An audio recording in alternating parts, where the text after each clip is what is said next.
আসসালামু আলাইকুম, সবাই কেমন আছেন? আশা করি ভালো আছেন। আলহামদুলিল্লাহ আমি ভালো আছি। আজকে বানাবো ছানা পরোটা। কিভাবে বানাই দেখতে থাকুন এই রেসিপিটা।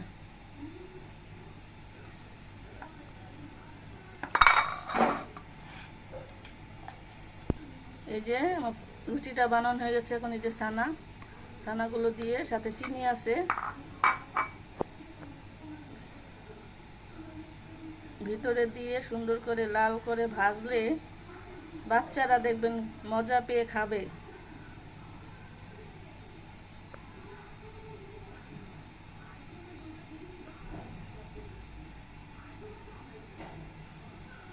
ছানা পরোটা সবাই বেশি বেশি করে শেয়ার করে দেবেন, লাইক কমেন্ট করে দেবেন, সাবস্ক্রাইব করে দেবেন।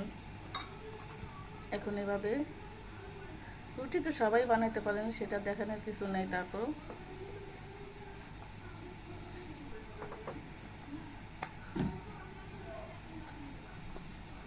মোটা করে বানাচ্ছি, একটাই বানাবো।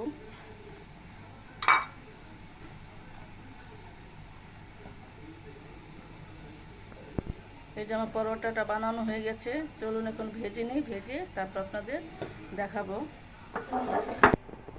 এই যে পরোটাটা মোটা করে বানিয়েছি, কারণ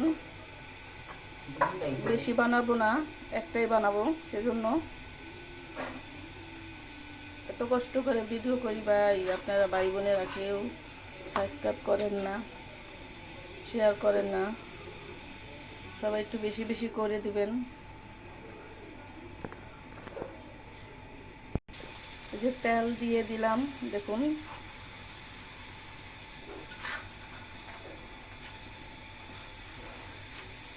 ছানা পরোটা খেয়ে দেখবেন কেমন লাগে, খেয়ে আমাদের কমেন্টে জানিয়ে দিবেন।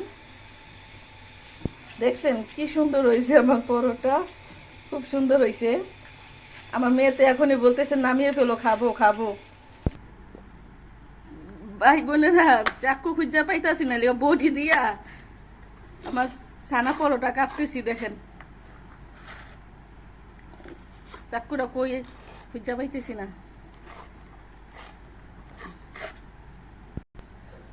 দেখুন কি সুন্দর হয়েছে ভিতরে। একটু মজা করলাম।